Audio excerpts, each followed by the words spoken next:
But again, let us go back to, if we want to test more hypotheses, what can we do? Suppose we want to test more hypotheses.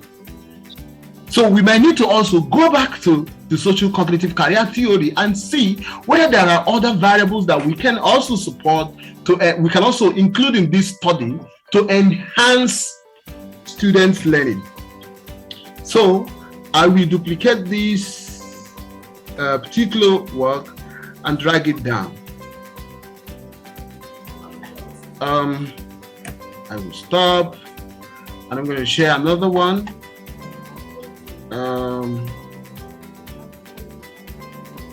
Stop, and then I will share this.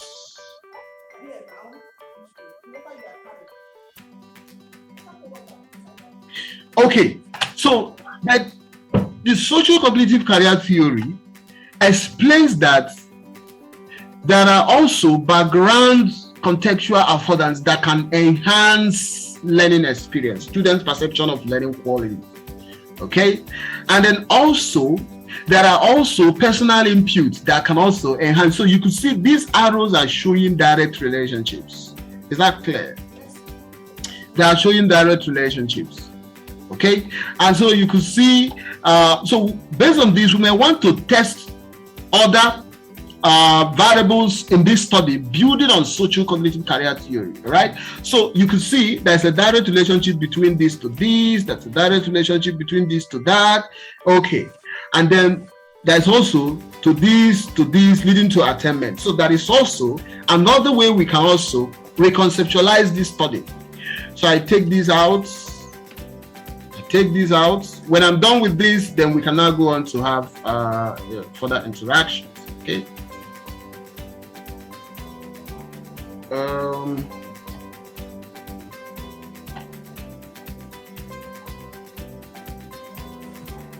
So I can have this. I may decide to reconceptualize this study as this.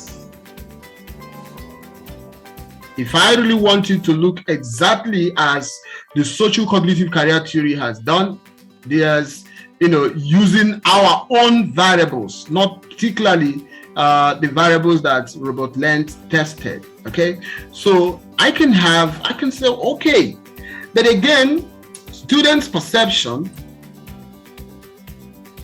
even before this, may lead to this. We can't see your screen, though. Oh, really? Sorry. Okay. Yes. Okay, sorry, I share again. Yeah, can you see the screen now? Yes. Okay, beautiful. Yes. Okay, pretty good. So here, supposing we want to now develop something that looks like sex theory. So you could see that at this point, we have transformed this study. We want to transform it to make it a little more robust, building exactly in the theoretical framework of social cognitive career theory. So we do something like this,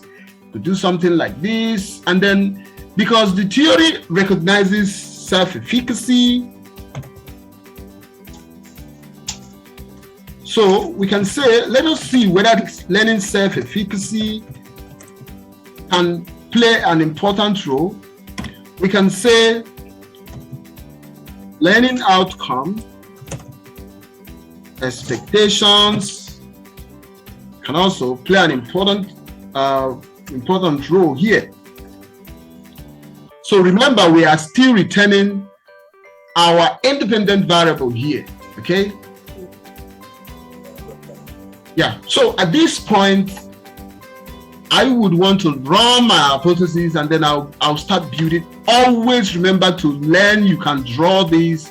This will give you an idea of exactly what you would want to study. Yes. But when that is done, I'm going to tell you something. I'm going to also give you a kind of warning, because not that you can develop this model does not mean that it is testable, right? You must make sure that the model you are drawing is testable. We'll talk about that later.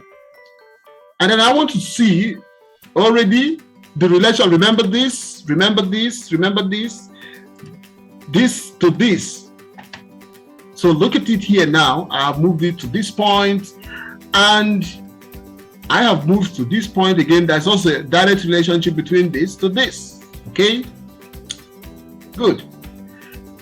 And then I want to see between this to this. We want to see this can also, self-efficacy can also enhance choice, can also enhance choice. Maybe outcome expectation can also enhance student choice. So you could see we are building complex models at this time. And we want to also maintain the direct relationship between student learning.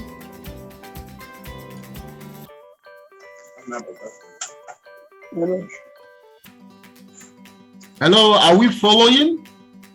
Yeah. Yes.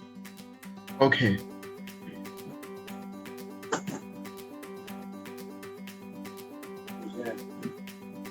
So, so you can see at this point we are actually developing more complex models. Now,